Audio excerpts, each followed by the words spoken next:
प्रधानमंत्री नरेंद्र मोदी ने उत्तर प्रदेश में 16 आवासीय विद्यालयों का उद्घाटन किया, जिन्हें अटल आवासीय विद्यालय के नाम से जाना जाता है।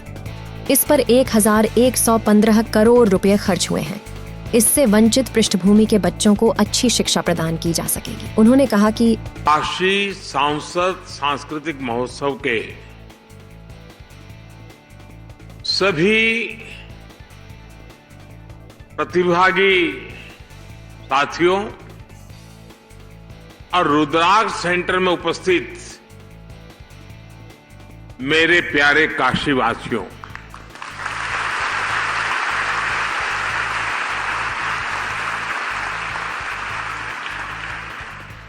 बाबा के आशीर्वाद से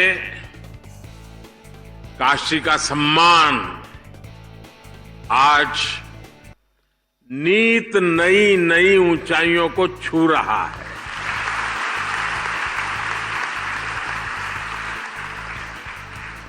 G20 समिट के जरिए भारत ने पूरी दुनिया में अपना झंडा गाड़ा है, लेकिन उसमें काशी की चर्चा विशेष है।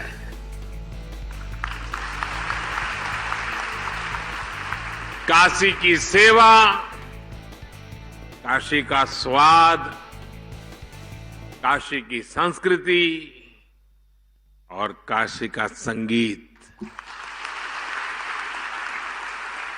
G20 के लिए जो जो मेहमान काशी आया, वो इसे अपनी यादों में समेटते हुए साथ लेकर के गया है।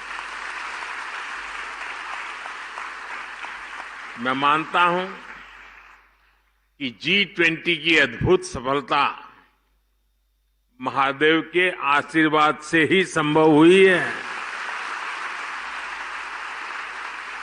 साथियों, बाबा की कृपा से काशी अब विकास के ऐसे आयाम गढ़ रही है जो अभूतपूर्व है। आपको भी लगता है ना? आप बोलेंगे तो पता चलेगा। मैं जो कह रहा हूं आपको सच लग रहा है? आप बदलाव देख रहे हैं?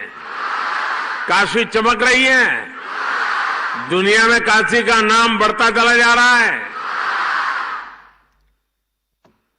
साथियों, आज ही मैंने बनारस के लिए अंतर्राष्ट्रीय क्रिकेट स्टेडियम का शिलान्यास किया है।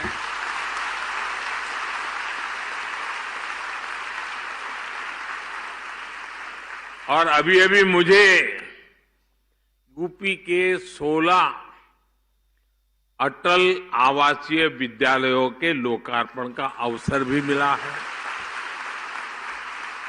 मैं इन सभी उपलब्धियों के लिए काशी वासियों को बहुत बहुत बधाई देता हूं।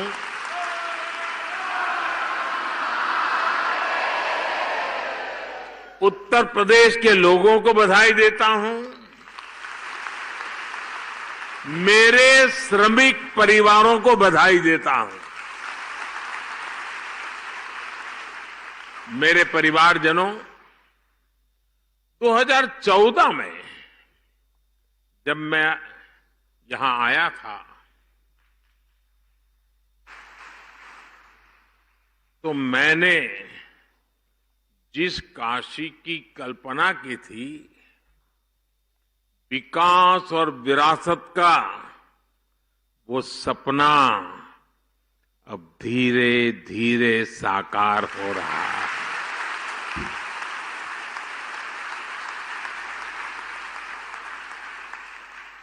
दिल्ली में व्यस्तता के बीच भी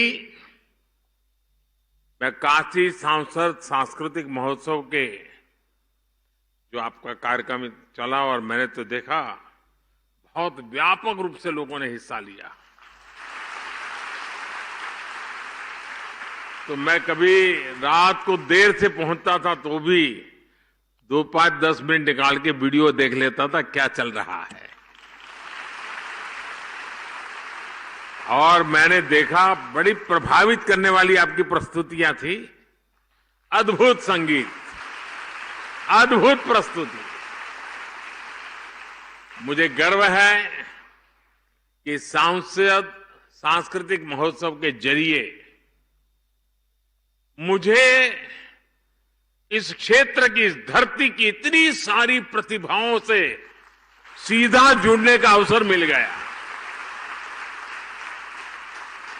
और अभी तो इस आयोजन का ये पहला साल रहा है, लेकिन फिर भी इसमें करीब 40,000 लोगों ने, कलाकारों ने हिस्सा लिया और लाखों दर्शक प्रत्यक्ष रूप में इसका आनंद लेने के लिए आए।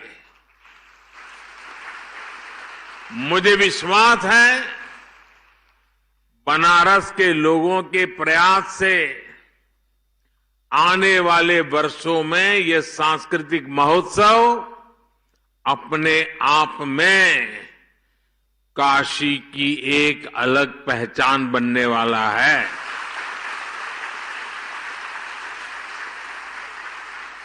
इसका सामर्थ्य इतना बढ़ने वाला है, हर कोई लिखेगा कि मैं उस स्पर्धा में मैंने हिस्सा लिया था, मैंने उस स्पर्धा में इनाम पाया था।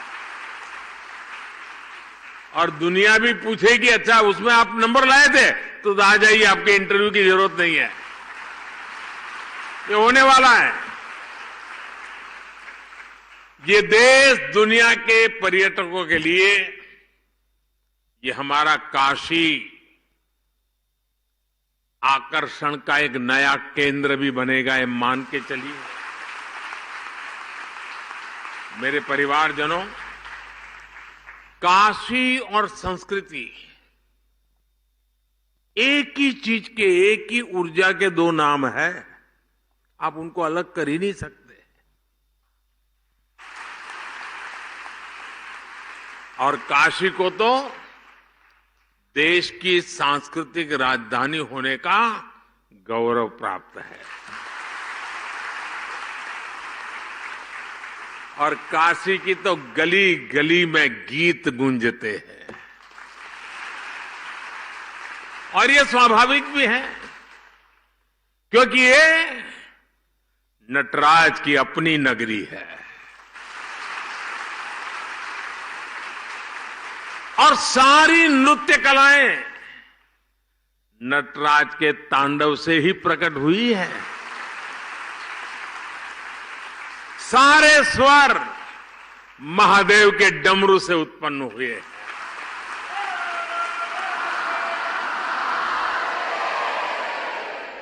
सारी विधाओं ने बाबा के विचारों से जन्म लिया है। इन्हीं कलाओं और विधाओं को भरत मुनि जैसे आदि आचार्यों ने व्यवस्थित और विकसित किया।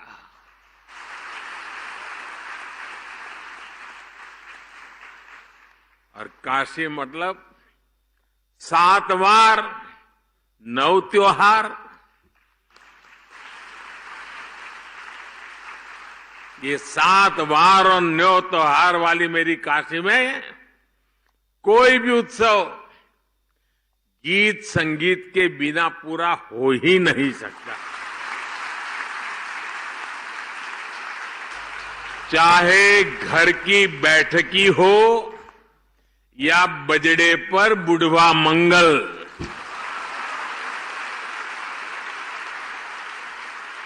भरत मिलाप हो या नाग नथैया, संकट मोचन का संगीत समारोह हो या देव दीपावली पर यहां सब कुछ सुरों में समाया हुआ है। साथियों, काशी में शास्त्रीय संगीत की जितनी गौरवशाली परंपरा है, उतने ही अद्भुत यहां के लोकगीत भी है। यहां तबला भी है, यहां शहनाई और सितार भी है। यहां सारंगी के सुर भी है और यहां वीणा का वादन भी है। ख्याल, ठुमरी, दादरा, चेती और कजरी जैसी कितनी ही विधाओं को बनारस ने सदियों से सहेज कर रखा है। पीढ़ी दर पीढ़ी परिवारों ने, गुरु शिष्य परंपराओं ने भारत की इस मधुर आत्मा को जीवित बनाए रखा। बनारस का तेलिया घराना, पियरी घराना, रामापुरा कबीर चौरा मोहल्ले के संगीतज्ञ, ये विरासत अपने आप में कितनी समृद्ध रही है। बनारस के ऐसे कितने ही कलाकार हैं जिन्होंने पूरे विश्व में अपनी छाप छोड़ी है। मैं सबके नाम लेना शुरू करूंगा तो शायद कितने दिन निकल जाए। कितने ही विश्व प्रसिद्ध नाम यहां अभी हमारे सामने उपस्थित है। मेरा सौभाग्य है कि मुझे बनारस के ऐसे कई सांस्कृतिक आचार्यों से मिलने का, उनके साथ समय बिताने का सौभाग्य मिला है। साथियों, आज यहां काशी सांसद खेल प्रतियोगिता के पोर्टल को भी लॉन्च किया गया है। सांसद खेल प्रतियोगिता हो, सांसद सांस्कृतिक महोत्सव हो, काशी में नई परंपराओं की ये तो शुरुआत है। अब यहां काशी सांसद ज्ञान प्रतियोगिता का भी आयोजन किया जाएगा। कोशिश यही है कि काशी के इतिहास, यहां की समृद्ध विरासत, यहां के त्योहार, यहां के खान पान के प्रति जागरूकता और बढ़े। सांसद ज्ञान प्रतियोगिता भी बनारस के शहरी और ग्रामीण इलाकों में अलग अलग स्तर पर आयोजित की जाएगी। साथियों, काशी के बारे में सबसे ज्यादा काशी के ही लोग जानते हैं और यहां का हर व्यक्ति, हर परिवार वो सच्चे अर्थ में काशी का ब्रांड एम्बेसडर है। लेकिन साथ ही ये भी जरूरी है कि सभी लोग काशी के बारे में अपनी जानकारी को अच्छी तरह बता पाएं। और इसलिए शायद देश में पहली बार मेरे मन में एक इच्छा है, यहां शुरू करूं। आप सबका साथ मिलेगा? आपको पता तो है नहीं मैं क्या कहने वाला हूं, फिर भी हाँ कह दिया। देखिए, कोई भी टूरिस्ट प्लेस होता है, यात्रा धाम होता है, तो आज के युग में उत्तम से उत्तम गाइड बहुत आवश्यक होते हैं।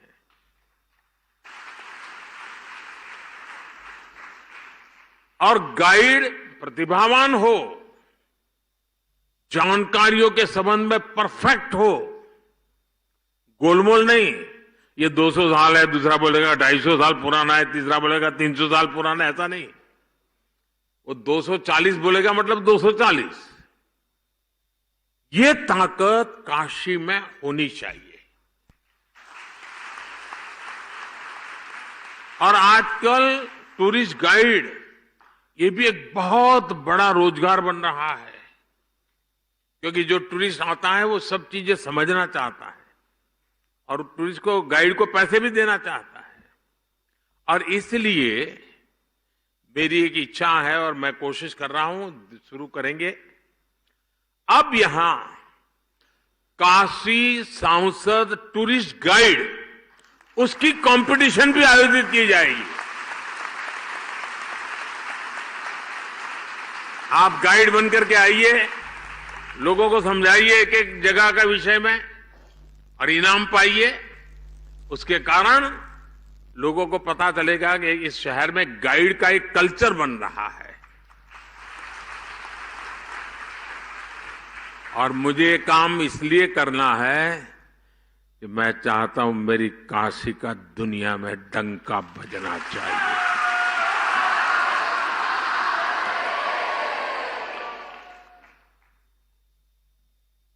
और मैं चाहता हूं कि पूरी दुनिया में अगर कोई कहीं गाइड की बात करे तो काशी के गाइड्स का नाम सबसे सम्मान से लिया जाए। मैं सभी काशीवासियों से अपील करना चाहूंगा कि आप अभी से तैयारी करिए और बढ़ चढ़ करके उसमें हिस्सा लें। मेरे परिवारजनों, हमारा बनारस सदियों से शिक्षा का भी एक बड़ा केंद्र रहा है। बनारस की शैक्षणिक सफलता का सबसे बड़ा आधार है इसका सर्वसमावेशी स्वभाव। देश और दुनिया के कोने कोने से आकर लोग यहां पढ़ाई करते हैं। आज भी दुनिया के कितने ही देशों से लोग यहां संस्कृत सीखने आते हैं, ज्ञान लेने आते हैं। आज हमने इसी भावना को केंद्र में रखकर यहां से अटल आवासीय विद्यालयों का शुभारंभ किया है। आज जिन अटल आवासीय विद्यालयों का लोकार्पण हुआ है उन पर करीब 1100 करोड़ रुपए खर्च किए गए हैं।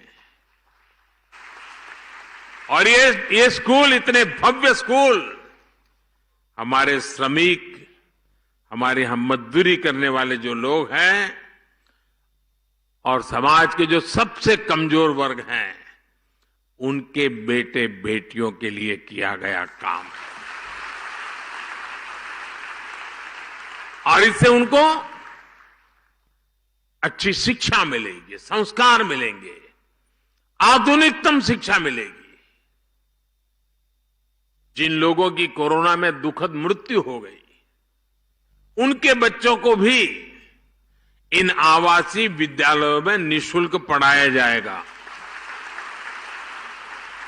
मुझे बताया गया है कि इन स्कूलों में कोर्स के साथ साथ संगीत, कला, क्राफ्ट, कंप्यूटर और स्पोर्ट्स के लिए भी शिक्षक होंगे। यानी गरीब के बच्चे भी अब अच्छी से अच्छी पढ़ाई का, सर्वांगीण शिक्षा का सपना पूरा कर पाएंगे। और केंद्र सरकार की ओर से हमने इसी तरह जनजातीय समाज के बच्चों के लिए एकलव्य आवासीय स्कूल बनाए हैं। नई राष्ट्रीय शिक्षा नीति के जरिए हमने शिक्षा व्यवस्था की पुरानी सोच को भी बदला है। अब हमारे स्कूल्स आधुनिक बन रहे हैं, क्लासेस स्मार्ट हो रही हैं। भारत सरकार ने देश के हजारों स्कूलों को आधुनिक बनाने के लिए पीएम श्री अभियान भी शुरू किया है। इस अभियान के तहत देश के हजारों स्कूलों को मॉडर्न टेक्नोलॉजी से लैस किया जा रहा है। साथियों, काशी में सांसद के तौर पर जो भी नए कार्यक्रम शुरू हुए हो रहे हैं उन सभी में मुझे आपका भरपूर सहयोग मिल रहा है।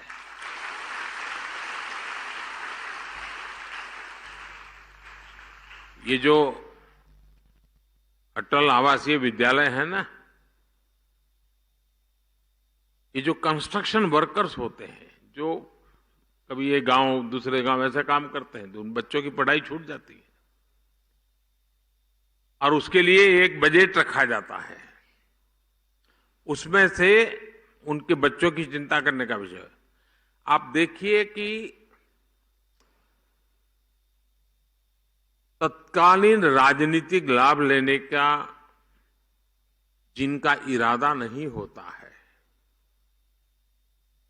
स्वार्थ भाव नहीं होता है, वो कैसे काम करते हैं, और जिनके दिल दिमाग में सिर्फ चुनाव ही भरा रहता है, कैसे भी करके वोट बटोरने की खेल खेलने की आदत रहती है, वो ऐसे पैसों के कैसा बर्बाद करते हैं। आप हिंदुस्तान में जानकारी लेंगे तो पता चलेगा। ये पैसे सभी राज्यों के पास है और भारत सरकार ने पूरी की पूरी उनको छूट दे के रखी है, लेकिन ज्यादातर राज्य वोट मिलने वाले कामों के लिए उन पैसों को खपा रहे हैं, जबकि योगी जी ने, और मेरी बात तो बहुत पहले हुई थी लेकिन उन्होंने मन में रखा, और आज और ये बच्चे इतने तैयार होंगे ना, उस परिवार को फिर मजदूरी करने की नौबत ही नहीं रहेगी। अभी मैं ये अटल आवासीय विद्यालय के कुछ बच्चों को मिल के आया। श्रमिक परिवार के बच्चे थे, पक्का घर भी कभी देखा नहीं था, लेकिन इतने कम समय में जो आत्मविश्वास मैंने उनका देखा, मैं उनके सभी टीचर्स को भी बधाई देता हूं। जिस आत्मविश्वास से बातें कर रहे थे और प्रधानमंत्री को जिस प्रकार से वो ड्रिल कर रहे थे, ऐसे सवाल पूछ रहे थे। अब मैं भी तो कोई सिलेबस पढ़ के आया नहीं था, मुझे दिख रहा था कि इन बच्चों में स्पार्क है, सामर्थ्य है, और मैं पक्का मानता हूं दोस्तों, 10 साल के भीतर भीतर देखना, इस स्कूलों में से उत्तर प्रदेश की, काशी की आन बान शान निखरने वाली है।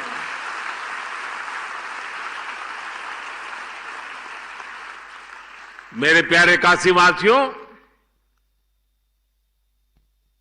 मुझ पर आपके आशीर्वाद ऐसे ही बनाए रखिए। इसी भावना के साथ आप सबका बहुत बहुत धन्यवाद। हर हर महादेव। देखते रहिए हिलांस चैनल। नमस्कार।